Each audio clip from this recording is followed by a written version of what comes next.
Kia ora koutou. Welcome everybody to our monthly Q&A with Raf. Today I'm hosting. I'm Ben Peters. I've been one of the candidates for top in the last election. I'm also the Science and Innovation spokesperson. So it's an absolute pleasure to have you here, Raf. I don't think I need to introduce you again, as you've been introduced many times in many articles. And quite frankly, it's so refreshing and lovely to see all the media attention around you and really positive messaging that we're getting out in the early stages of an announcement. So that's been absolutely fantastic. Welcome. Well, thank you, Ben. Thanks for having me again, and kia ora, and good evening to everyone out there who is watching or may watch this at a later date. Obviously, it's been a very busy couple of weeks, well, 4 weeks since the last one of these, but a very busy time for us in the media, talking to lots of different people about lots of different things, and, you know, clearly there's a lot going on, as you saw in the newsletter yesterday, that I sent out. And, you know, I should probably acknowledge today, particularly for people in Wellington, and I'm living here, it's been quite a difficult day for people. The protests have, you know, come to, you know, a rather sad end, and are still being cleaned up. And, you know, our police have had to take action. It's not been easy watching it on the live stream, and I'm sure everyone watching it from wherever you are is, you know, probably a little bit disturbed about the whole thing. So just acknowledge the work of the police, and also everyone who's around that, people who work in the area. It really has impacted people in Wellington quite severely, schools, universities, and a lot of businesses who operate near Parliament, and pretty much all of us, because Wellington is quite a small city geographically. The train station was shut this evening as well, so a lot of people can't get home.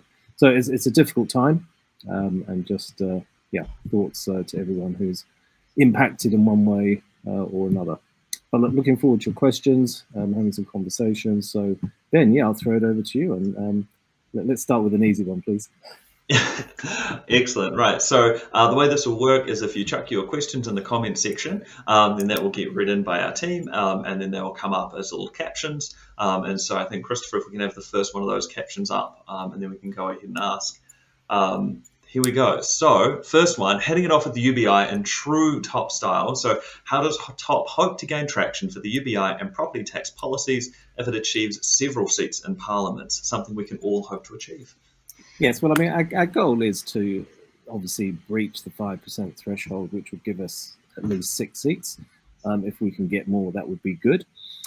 Now, there's no point having seats in Parliament if you can't do something with it. And if you look at the electoral math, there is an electoral calculator on the Elections New Zealand website. You can play around with that. Essentially, if we look at Labour and the Greens, which is essentially one block, National and ACT, which is the other block, getting around, say, 45% each, let's say, give or take. If top gets 5% and others get 5%, and you can vary those things around, essentially top will be in a position to enter into some kind of coalition discussions with one or other of those two blocks. And that's ultimately how we get our policies implemented. It's as simple as that. As Peter Dunn said to me in 2017, when I asked him, I said, okay, Peter, how does this coalition thing work? He said, oh, it's really simple, Raf. If they need you, they'll call you. And if they don't, they won't. So, you know, we ultimately need to be able to influence the shape of the government. That doesn't mean, you know, sort of saying, oh, we're going to veto everything that goes on. You know, that's not the way that we work. We're always looking to get good outcomes for people, but these are the key policies, and those would be top of our agenda in any discussion. But we need to have the seats. We need to be in there with at least 6 or 7 seats, I think, to make a difference. Excellent. Good answer. We could have the next one up there. Fantastic. So what policies would top propose to greater utilise our railways? I think this might be coming off the back of some news stories that some of the railways recently haven't been well attended, or possibly just in general, we've got a lot of rail track, but not a lot of passenger trains. Yeah, I mean, this is a really tricky subject. I mean, I love railways. You know, I grew up in London. I went to school on the tube. I spent a lot of time on trains in my life, and I love a train. I mean, I hate flying, actually. And trains are just a much more sociable way of getting around. Now, the great thing in New Zealand is we actually have got a lot of track. but we just don't seem to have been able to make it work. So I'm not really sure whether it's a demand problem or it's just too expensive when compared to flying. And flying is very convenient, but then of course you could say, does flying include the true costs of, let's say, the environmental externalities?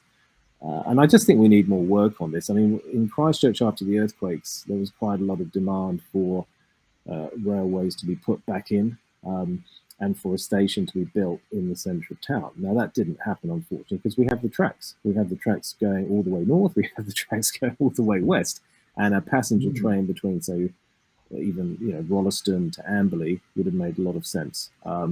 So I think all I can say is we'll do some work on that as part of our transport investigations. It's not an easy thing, but if it's just a question of investment, then we'd be all for it.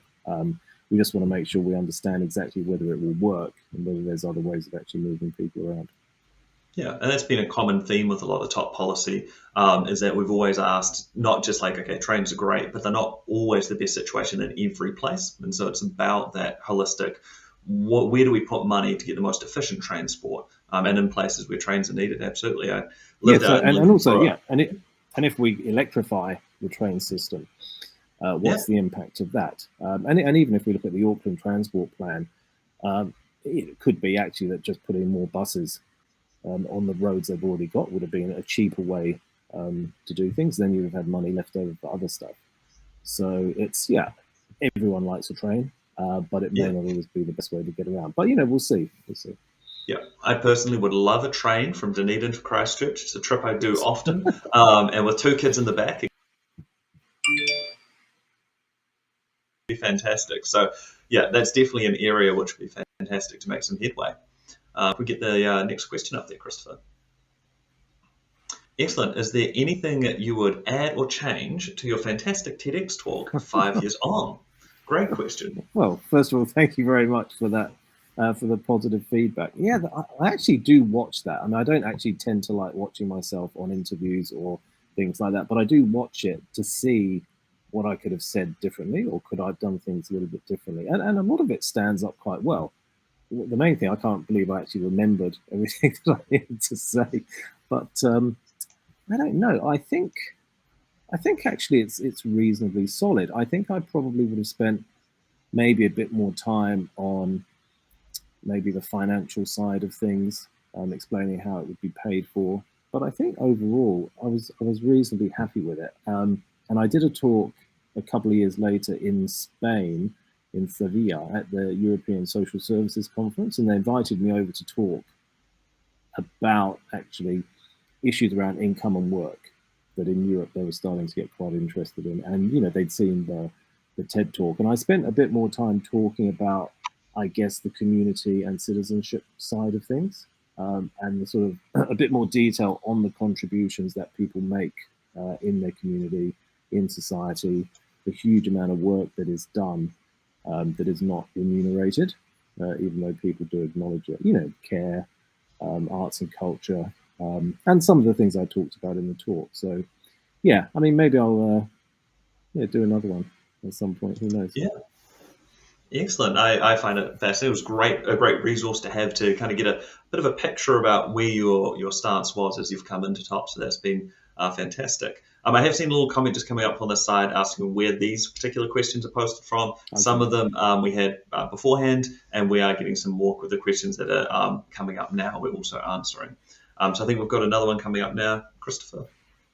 Christopher's our back guy who's putting up these captions. I'm not frantically typing them. Excellent. So one of those questions coming up, what are we physically doing to bring attention to what we're talking about? I'm aware that we're talking about effective campaigning this year, but what does that really mean? Really mean? Yes, I say it's man, but I'm assuming we mean there.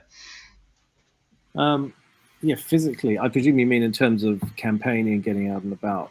I mean, I think that the reality is for all of us, we're still in this pandemic, and we're, as Ben would be able to tell you, reaching a crescendo sometime in the next 2 to 4 weeks, depending on how it pans out. So it's very difficult to do things physically. We've actually had to cancel a lot of proposed events.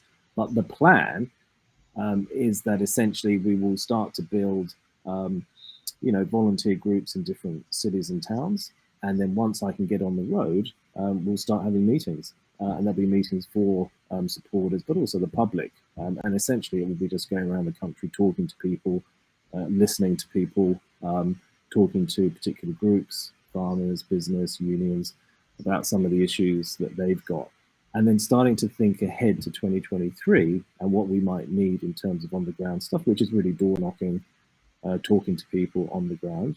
And I remember in 2017 doing a lot of door knocking in Ireland, and you really do have great conversations about stuff you don't expect to happen. You get actually quite good policy ideas as well, but you get to sort of hear directly from people. So that is the plan. Let's wait for this pandemic to hopefully come to an end, and then we'll have more face-to-face stuff, and we'll start to build those teams. Excellent. Yeah, that's very optimistic. And I think it's a good outlook that we've got a lot of time before the election, right? It's not until midway to end of next year. And so really there's a good time where we can put that in place and also make sure we have a really good crew of excellent candidates as well to do that fiscal door knocking, which would be really, really fun. I'd love to see more candidates come and join us. So if you're interested, always drop a line. We'll be announcing more when we're specifically looking, but you can always signal your intention early. And Chris, we get another one up there. Excellent. What do you think is the right size of government, and what should it do versus what should it facilitate? Now, like, my personal take is about this big. Is that like? This is, I mean, it's a very good question, because it is a very political question in terms of small government, big state, small state, no state. I think sometimes, and you know, I've got a background in political science. For me, it's actually what government does is the key thing. I don't get fixated on whether government spending should be 30% of GDP or 40% of GDP or 20% of GDP. It's that whatever money it spends it well. But I think the role of government to me is to essentially facilitate good outcomes for society. It's something that represents all of us and should be advocating for all of us. And so where it spends money, let's say public services, infrastructure, research and development, obviously UBI, that's good stuff. And for me, I think what we will probably look at is a sort of a broader concept of the monetary fiscal framework. So not looking so much at debt to GDP ratios, but actually what is the capacity of the economy and what part of that should the government be supporting. So for me, it's actually the funding side that's more important, rather than having, you know, hundreds of thousands of public servants. Public servants, of course, because we've got plenty involved in the party. So it's actually smart government, I think, is the key. The role of government is absolutely critical, and there's been far too much austerity and far too little investment in public services, particularly in our front line. Probably a bit of overinvestment on the policy side, I think. So for me, it's the funding piece that is the most important, and making sure that the economy is operating at a, you know, reasonably close to full capacity. Then everything else should kind of drop into line. And from I guess, the implementation perspective, my experience has been that we need to get better. We need to get so much better. So often good ideas, and then this is, you know, an issue for top as well, good ideas die in committees and working groups, and officials just bang papers backwards and forwards. So you have to really know how to get stuff done. And I think we know how to do that. And that will make a big difference, I think, to how government operates. Excellent. Now we've got a couple of those money questions coming in, kind of bundled a few of them together here. So if Chris can put up the next one. Where is that funding coming from for top currently? What's our rough budget? How much do we need for that? And do we have a strategy for getting that fundraising ready for the next campaign? Well, the funding comes from people who donate every month. So thank you to all of the people who do that. It's we have a lot of donors and people donating regularly, and that is providing the funding for us to, you know, be able to do what we're doing. In terms of what we need for the campaign next year, that's probably the big one. I don't know. I mean, we haven't had that conversation. I mean, people might say you need $500,000 or more. We're not going to get a lot of funding from the Electoral Commission due to our performance last time, unfortunately. So we're definitely going to need some money. However, we are pretty canny, and I think there's a lot you can do, particularly with social media. But there are some things you do have to spend money on, such as print advertising, and that's quite expensive often, but we will need to do that. So I think the plan around it is, we need to get our polling up. That's really critical because that's how the system works. So we need to be polling at 3%, hopefully by mid-year, and by the end of year at 4%. And I think as our polling rises, we're then able to actually talk to people about bigger donations. And that's really our plan of action. So our plan is to keep the smaller donations coming in regularly. That's their bread and butter, allows us to keep functioning, and then have conversations with bigger donors when they start to take us seriously. That's really the key. Excellent. And I'd love to just segue off that. I've had a fantastic question come up asking us when will there be work for volunteers to do? And I mean, I think there's plenty of work at all times. What's the best way for people to get in touch with us around what kind of volunteer work there is at the moment, and when, kind of what's the timeline for other volunteer work in the future? Yeah, I think, contact the team and say you're willing to volunteer either time or expertise. I mean, clearly where we have to spend a lot of money is in the advertising, marketing space, materials. A lot of that stuff is unavoidable in terms of expenditure. In terms of on the ground work, meetings, helping with meetings, doing the door knocking, talking to people, that's not so financially, resource hungry. So it's really the media and the communications stuff that is expensive. TV ads, can we afford TV ads? I don't know, but we can certainly, as we have done in the past, do really cool ads on YouTube, or hopefully this time we'll be on TikTok, and fun. So anyone who's good at doing fun videos, get in touch, because we want to be TikTok stars for sure. Absolutely. And lots of different social media platforms, engaging on those, promoting top policies and places, and just reminding people that top exists is a great way as a volunteer, just to kind of put in your 2 cents as you see posts on whatever kind of platform you're using. As part of that, just add, the question just came up. In terms, so volunteers who are going to help hopefully with the campaign, probably not going to be needed till next year. So, so some people, so we just, we need to just sort that out and make sure that everyone knows, when their input's required. But certainly make sure that you're signed up to your local group, so that when I come through to meet and do talks, we get to meet everyone. Excellent. Yep. So if the people saying they'd love to help out with stuff, chuck it into that website link there, www.top.org.nz/volunteer. And I also remind you that if you're getting the newsletter, which you should get if you're a member, that has a section in it each time it comes out with the specific roles that we're looking to fill. So that's a great area to be able to contribute to. Excellent. Can we have the next question there, Chris? Here's a half comment, half question. I think that UBI should be considered to be the beginning of money, not considered to be expenditure. Would you like to comment? I think what that question refers to is the fact that UBI is a way of bringing, essentially purchasing energy into the economy.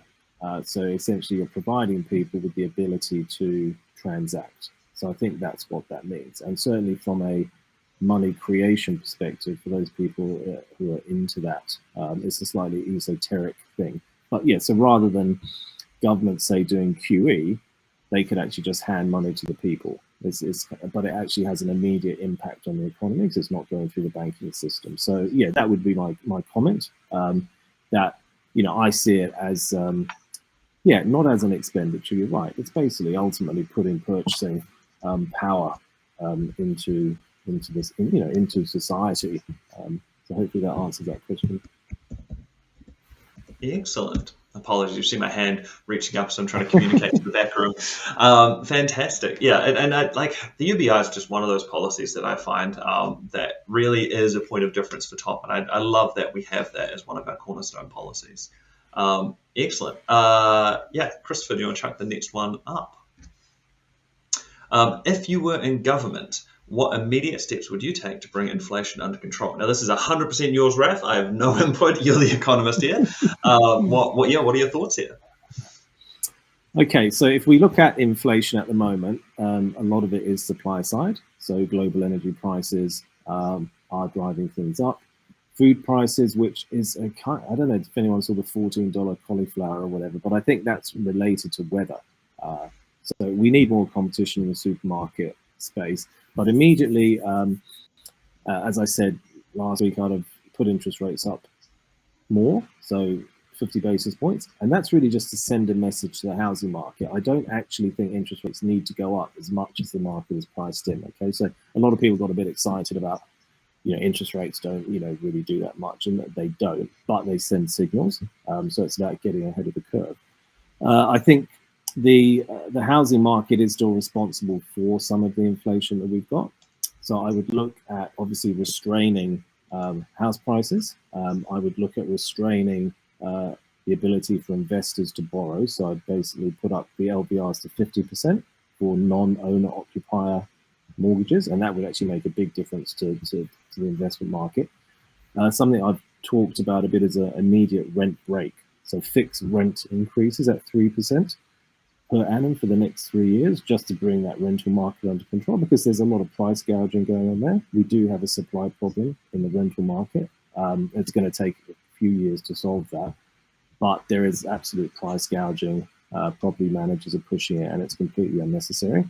At the same time, I'd also withdraw the proposed landlord tax, so the interest deductibility, because that's also driving landlords to put up prices. So I think if we put a hold on rent increases, that will have an inflationary impact. If we put LVRs up for investment properties, that will take some pressure off prices.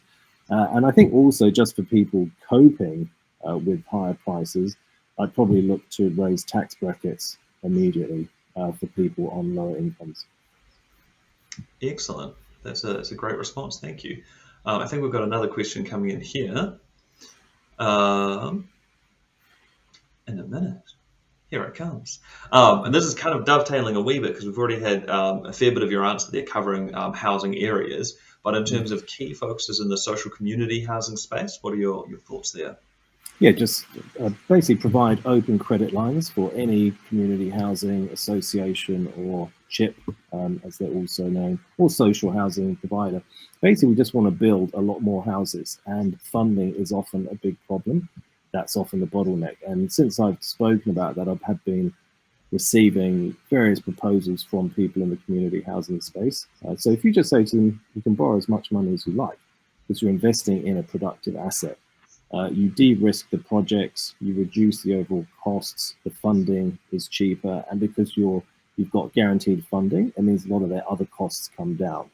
So I think that's what, and I've kind of had experience of that in Christchurch in terms of rebuilding the social housing portfolio, setting up the community housing trust, which I wasn't initially a fan of, but once it's up and running, it's doing some good work, and it just needs funding. That's really the main thing. And there's a couple of questions there coming in around supermarkets and the margins they have, and I think someone's asking if they were being looked at. Pretty sure the Commerce Commission did a fairly big study of the markets, of the supermarket markets, and looking at whether the Commerce Commission is going to be doing anything in that space. The specific question here, can we force them to publish margins for transparency? I don't know. Have you got thoughts on that? I mean, this is a Commerce Commission market study. I don't know whether they can force, because it's not. I mean, the answer is more competition, and one of the ways of getting more competition is through resource consenting and planning issues. So if you speak to any planning experts, they will tell you that supermarkets have become experts at blocking other supermarkets coming into the areas. Well, more supermarkets means more competition, more players in the market.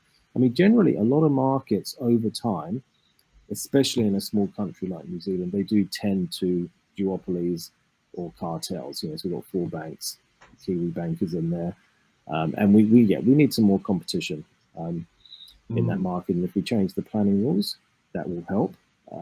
But unlike, say, electricity or some of the other monopolies like ports, airports, they have their returns controlled by the Commerce Commission in terms of how much they Right. can earn based on what's known as the weighted average cost of capital and investments and stuff.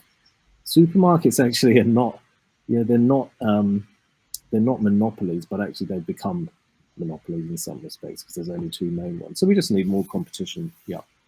Yeah, I remember there's a crazy situation in Christchurch where there were two countdowns on either side of the road from each other. I think there's another situation down in Dunedin where we've got big supermarkets really close to each other, just physically blocking a competitor from getting in. I think we've lost a warehouse as well because they couldn't renew their lease. And there's a lot of interesting stuff going on with competition and blocking competition with the real estate that they're occupying there. Yeah, I mean it's they are experts. In fact, they probably have some of the best data on our behavior that you can get anywhere. They know exactly what we're buying and eating all the time. So so they're quite powerful. Yeah, absolutely right. I think we've got another question, maybe an ETS question coming up. Maybe. We're going there. Here we go. What is top stance on the emissions trading scheme and focusing on lowering our per capita emissions? What are your thoughts? Look, it's a good question. Actually, I've just come off a policy meeting this evening, and we're going to review it. Is all I can say. And we've got some very good policy people who are keen to help us review it. The question is, is the emissions trading scheme really helping us to reduce emissions? Is the offset program really working? If we're stripping land and planting, monocultural pine forest, is that really where we want to go? So we're going to have another look at it. It's obviously a big area of focus for us. Can we do things differently? Would a carbon tax and dividend be more efficient? Should we split out the greenhouse gases? And there are some really good policymakers with some ideas on that who haven't been able to get much traction with the government so far. So, we'll certainly be offering them that opportunity. I mean, look, in terms of the per capita emissions, that's not something I really bother about too much. We're a small country. We have quite emissions intensive businesses. The important thing for me is that when we sell our products, the price of those products should reflect that high intensity, whether it's agriculture or any other industry. It's a bit like saying, China's responsible for whatever 25% of global emissions, but who's consuming all the products that they're making?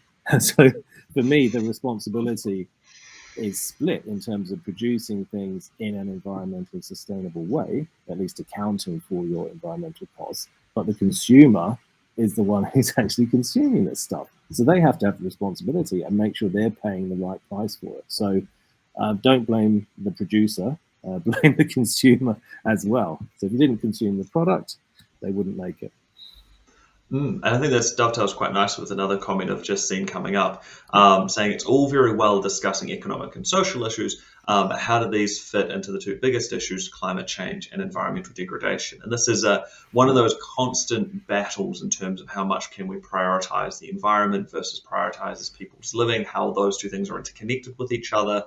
So floor's open for you to discuss that a wee bit. Yeah, I mean, look, they're all connected. I mean, you cannot think about economic or social issues without thinking about the environment that we're living in. Now, if you, obviously we just had the IPCC report out today. Again, it's 10 years to save the world. They probably said that in 2018 and 2015 and 2010.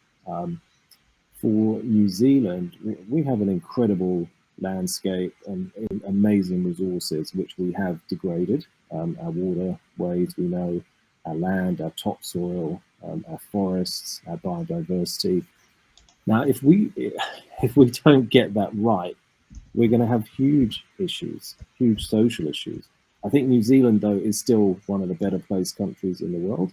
A book I would recommend, actually, for anyone who wants to really get a good grip of the global stuff, particularly with a historical bent, is The Nutmeg's Curse by Amitav Ghosh. He's a brilliant writer about climate issues. And, obviously imperialism, colonialism has shaped the way the world is. And that's why it's so difficult to think about outcomes for people socially without understanding the history that they've been through.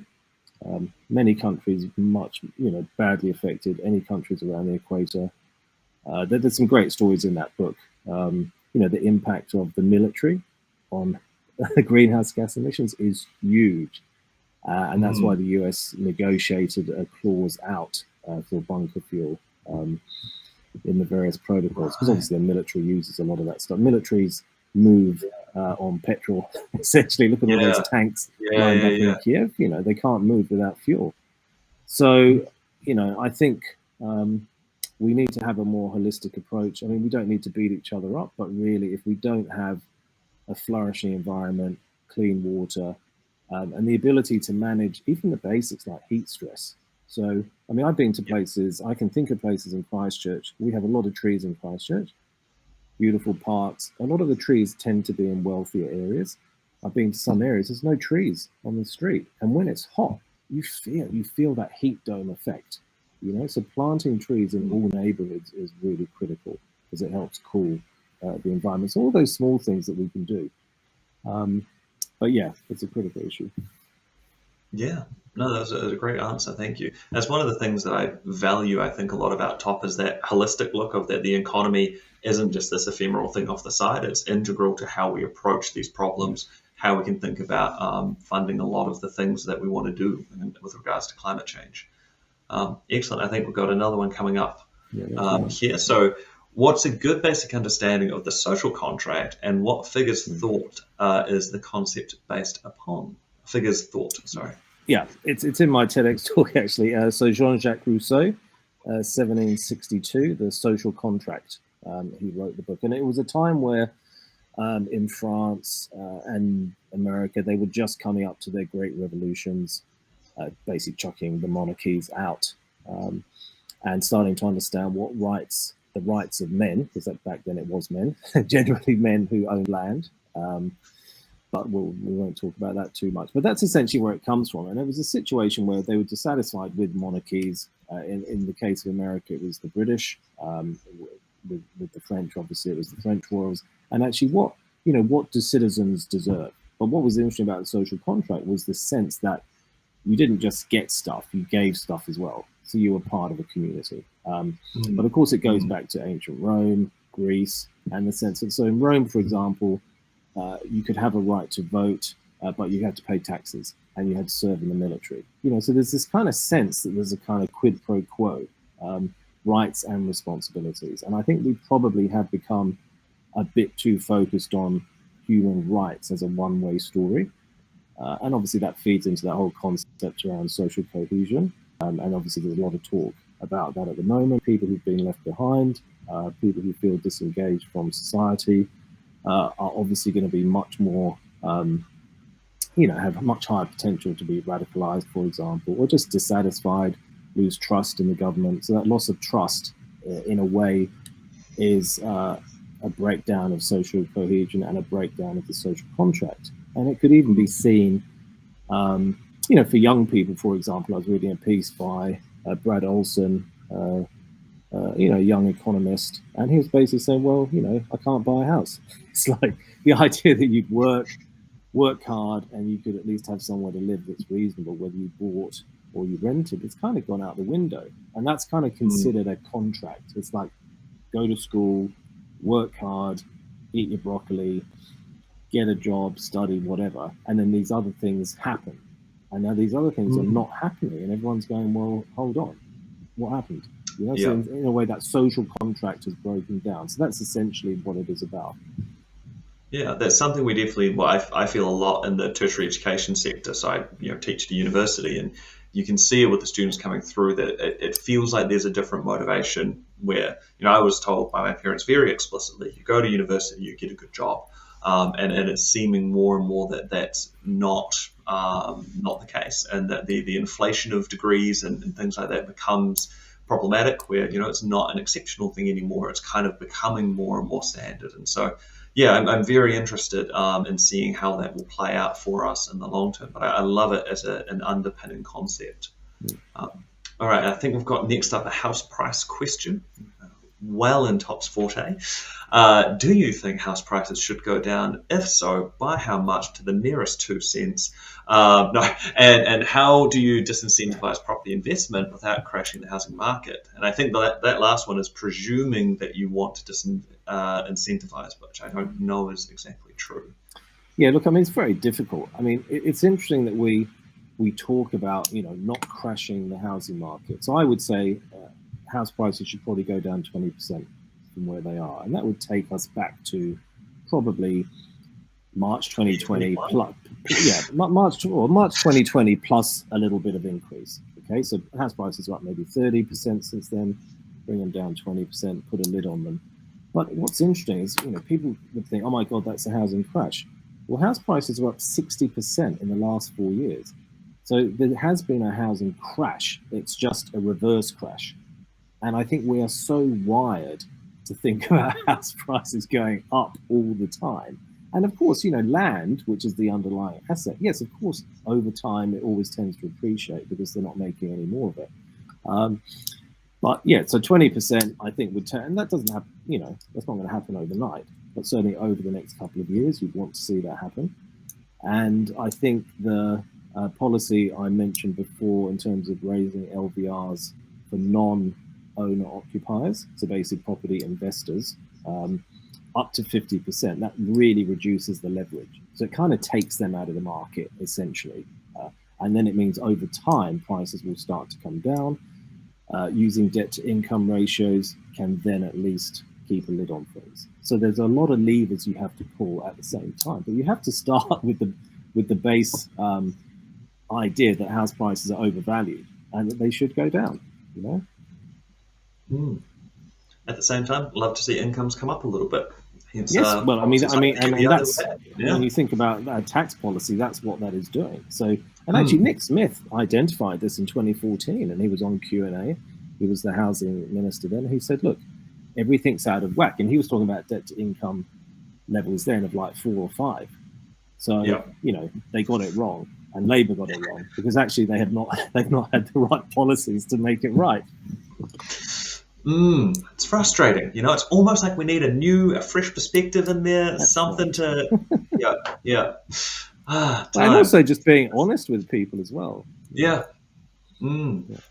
Excellent, Chris. I think the next one, big news is there was a UK free trade deal.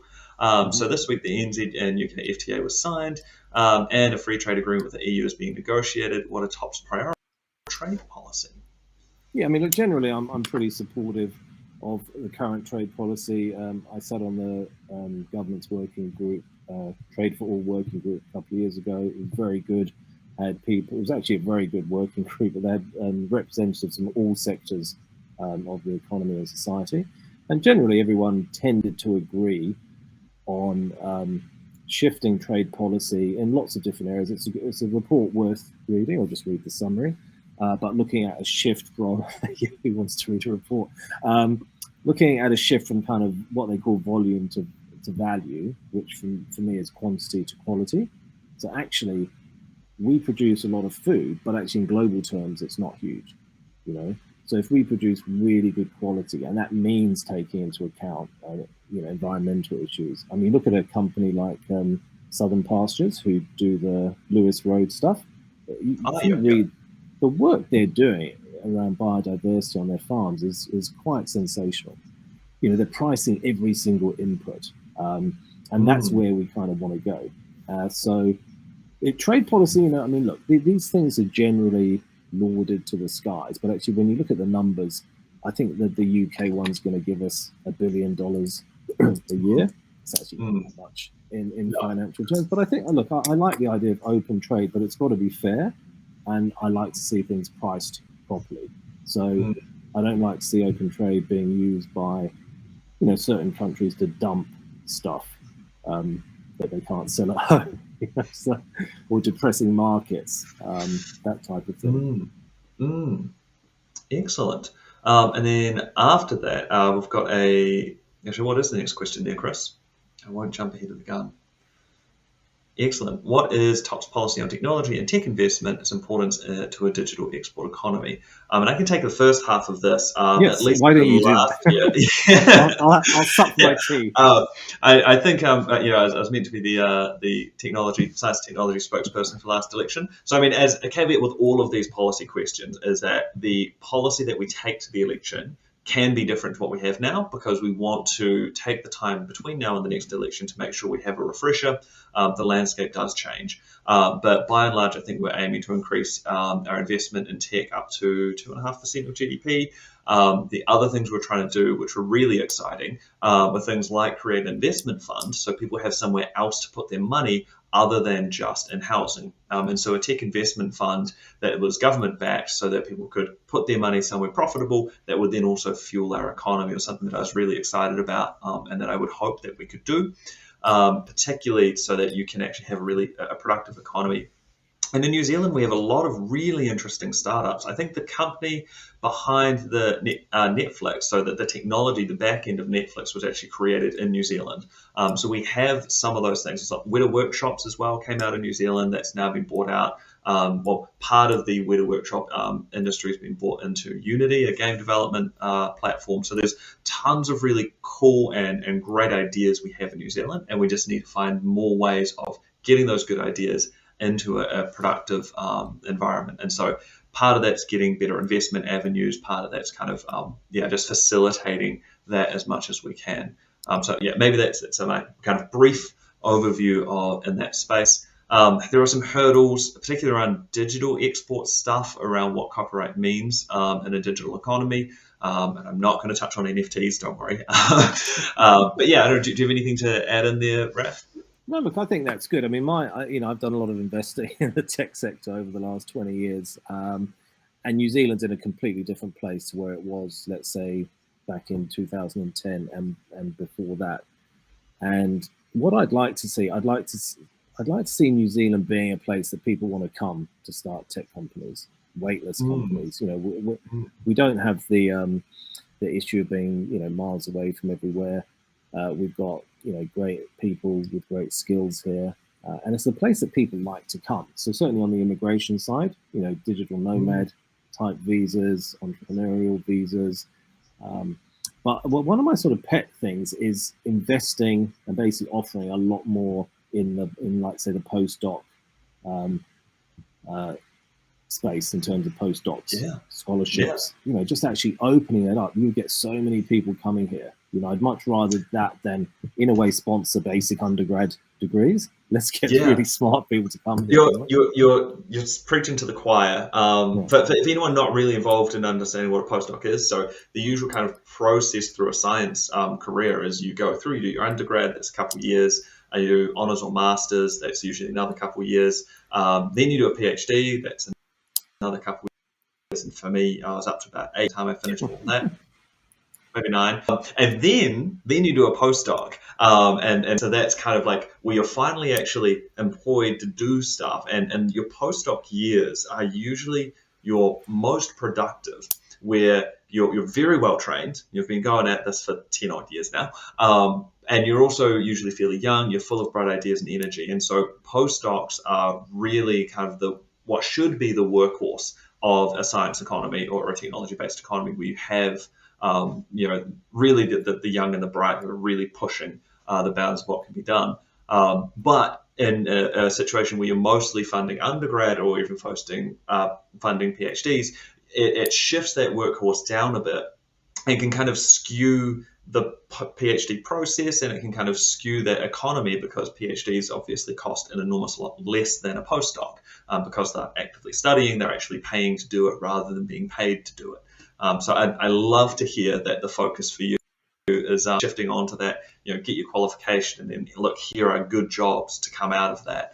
And I think that really adds to motivation in studying, and particularly in the tertiary sector. Sorry, I'm going a little bit of a side here, but things like the UBI really help with that postgrad side anyway. And so in terms of postgrad students, our UBI would be absolutely fantastic. And then, once you go beyond that into postdocing, I assume that's what you mean by postdocing. Just absolutely. Language there. It's about sort of just building our capability in that area. I mean, one of the things I talked about in the last couple of years was New Zealand also being a place for, redundancy in terms of backup, manufacturing, production, innovation and research for overseas companies. And I was looking particularly at India, who, we're building our relationship with India. There's, the tech stuff they're doing is off the charts. If you look at sort of Indian expats in America, they're running a lot of the big companies over there. And I just don't think we've made enough, because we've focused, going back to the trade issue, we focused so much on trying to get a free trade agreement with India, which is never, ever going to happen. But actually the opportunities around business to business and research and development, like say in the hate to mention the term, the vaccine space, is huge. So biotech is massive.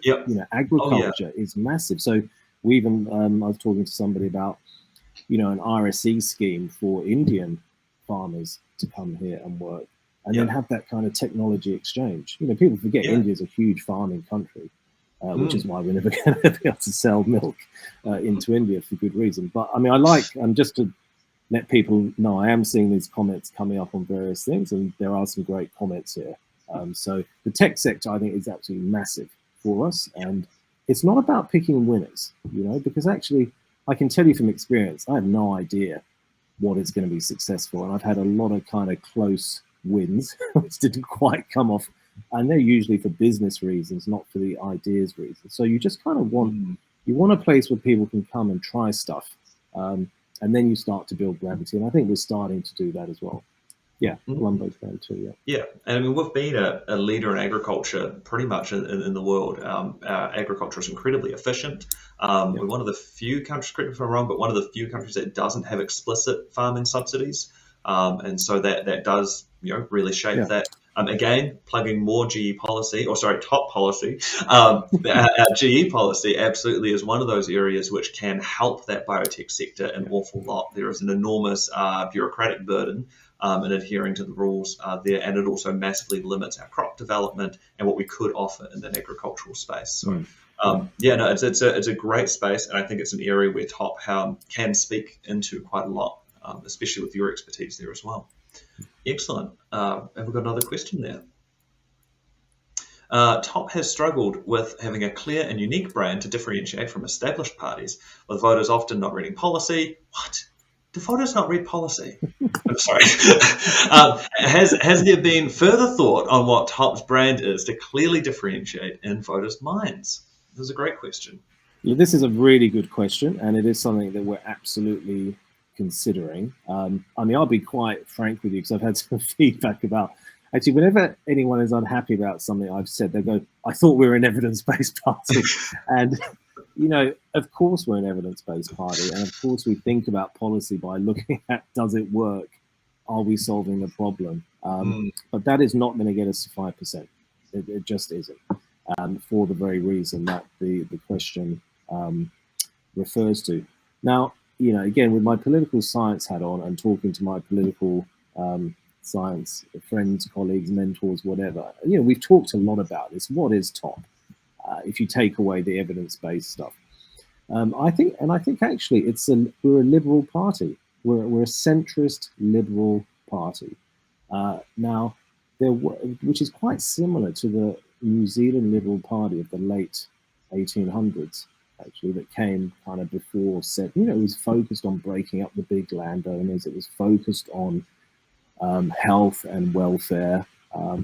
And again, eventually it became the Liberals that then sort of became Party National.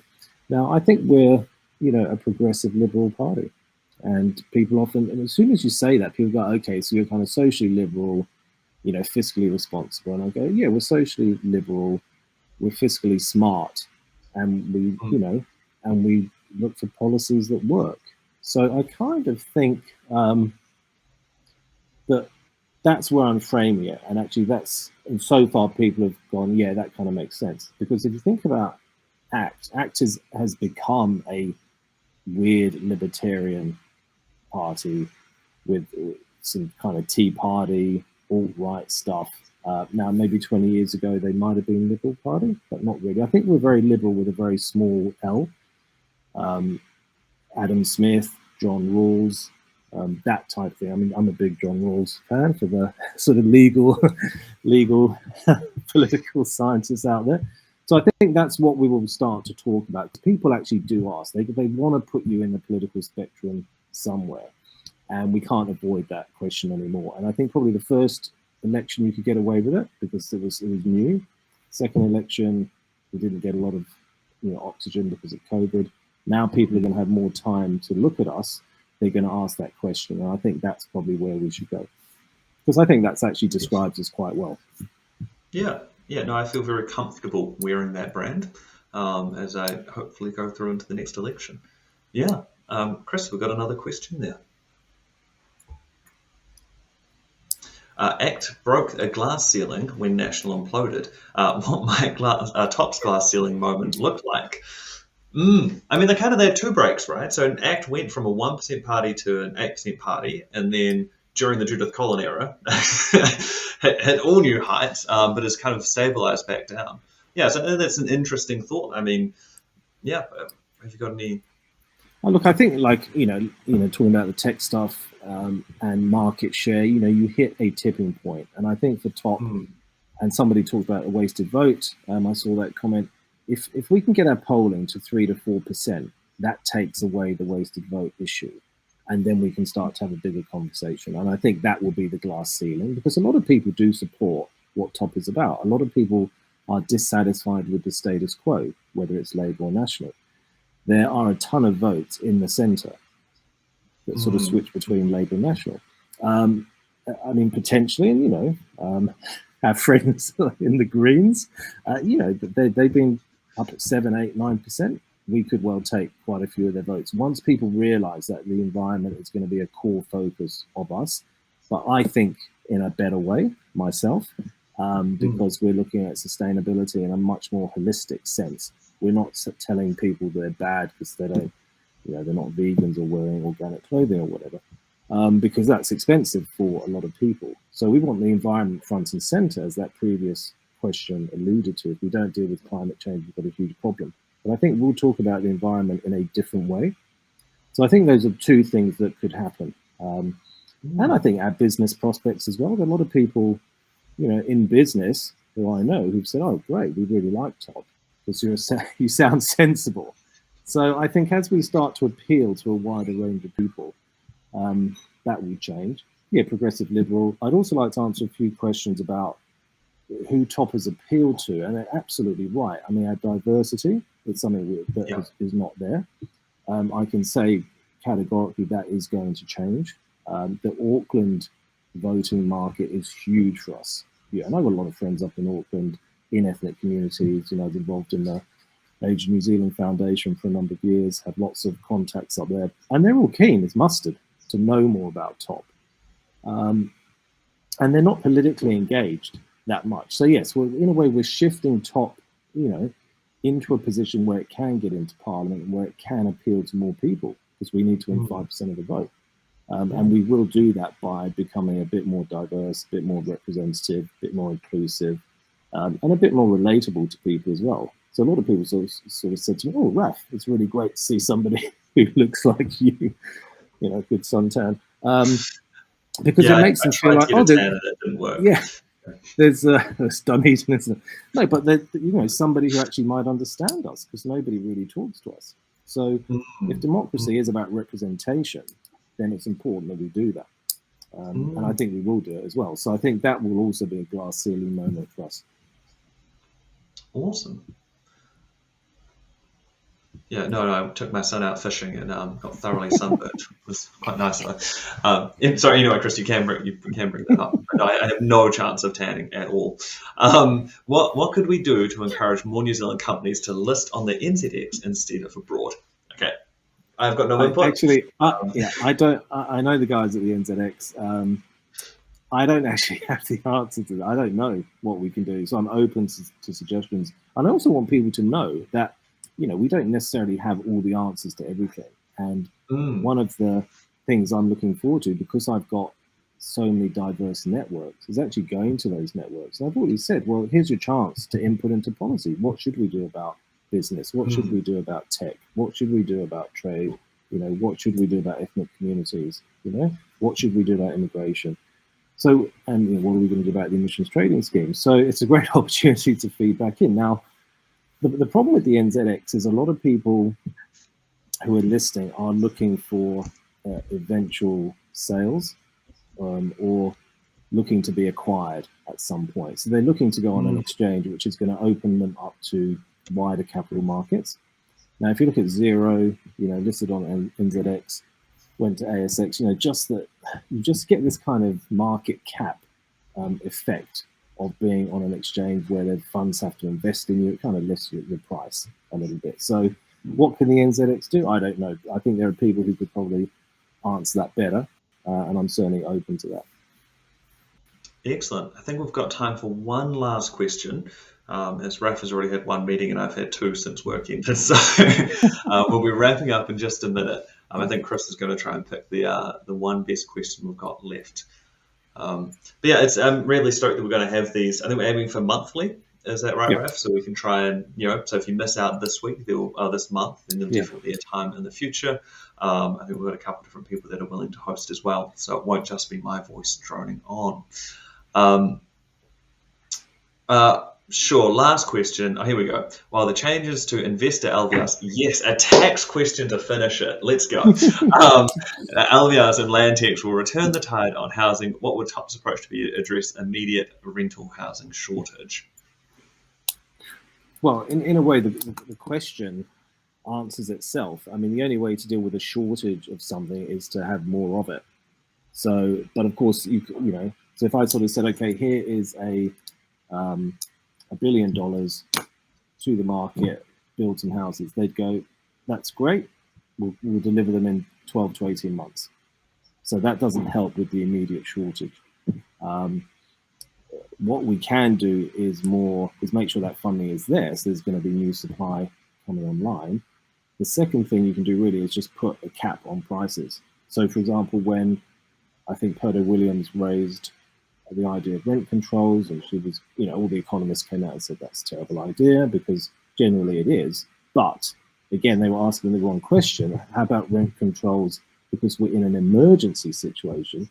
If you'd asked the economists that question, they would have given a different answer. So that New Zealand Initiative survey was badly worded survey. They got the answers they wanted. Now, the Prime Minister, they panicked, as they do, and said, oh, we're not talking about it, we're not looking at it, we're not planning it, we never heard of it, doesn't exist.